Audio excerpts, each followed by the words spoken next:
नमस्कार मित्रांनो, मी प्रकाश गामेवाड ब्रँड शेतकरीमध्ये तुम्हा सर्वांचं स्वागत करतो। खरं तर आज आपण आता आलोय हैदराबादच्या NTR गार्डन मध्ये आणि तिथे गेल्याच्या नंतर मी तुम्हाला दाखवणार आहे की इथलं जे गार्डन आहे कशा पद्धतीचं आहे। चला तर मग जाऊया पुढे। या गार्डन मध्ये गेल्याच्या नंतर तुमची सर्वात आधी नजर पडते यावर, एकदम असं भारी भारी दिसू लागलं म्हणून मी त्याच्याकडेच पाहू लागलो। मामा म्हणले समोर बघ, म्हणले समोर पाहिलं तर काय एवढी गर्दी दिसू लागली या ठिकाणी। तिथे एवढी गर्दी कशी काय असा विचार केला असता या ठिकाणी सर्वजण तिकीट काढत होते। मामाने माझं आणि मामाचं दोघांचे तिकीट काढलं आणि त्यानंतर आम्ही गेलो समोर। मामा माझ्या समोर आधीच गेले होते, हे तुम्ही पाहू शकता। त्यानंतर मीही गेलो, माझी नजर गेली त्या पाण्यावरती। पाणी वरून खाली येत होतं आणि परत तेच पाणी परत वर जात होतं, परत वरून खाली येत होता। मामा म्हणले लहान लेकरासारखे एकाच ठिकाणी पाहू नको, म्हणले चल म्हणले समोर। मला आला राग, मी असं मामाच्या माग माग जाता जाता एकदम गेलो मामाच्या समोर।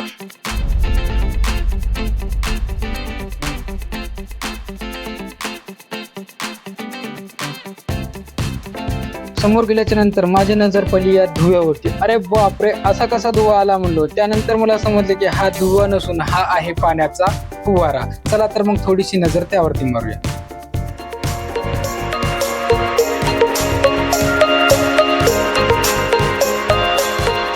मामा आणि मी आमच्या दोघांमध्ये मस्तपैकी चर्चा चालू होती। मामा मला या गार्डन बद्दल माहिती सांगत होते, मस्तपैकी मी ऐकत होतो आणि त्यानंतर मी गेलो समोर। समोर गेल्याच्या नंतर भावना अशा प्रकारचं मला झाडं दिसली। नेमकं या झाडाला काय म्हणतात आणि या झाडाच्या खाली गोल गोल असं काटेरी काय आहे हे मला व्हिडिओच्या खाली कमेंट करायला विसरू नका। ही आहे वॉटर स्लायडिंग, ज्याला आपण मराठीमध्ये म्हणू शकतो पाण्याची घसरगुंडी, ज्यामध्ये बसून तुम्ही चांगल्या प्रकारे आनंद घेऊ शकता।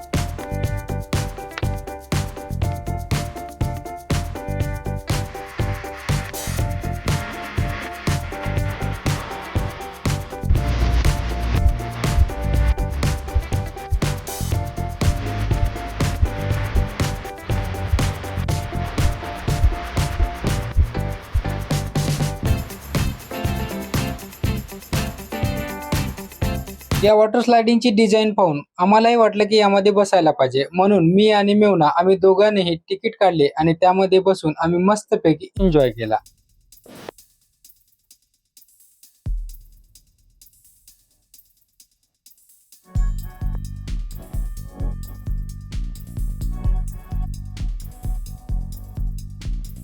आम्ही संपूर्ण गार्डन फिरलो आणि तेवढ्यात झाली संध्याकाळ आणि संध्याकाळचं दृश्य तुम्हाला मी दाखवतो। एवढं भारी दिसते की नाही, पहा तुमच्या डोळ्यांनी।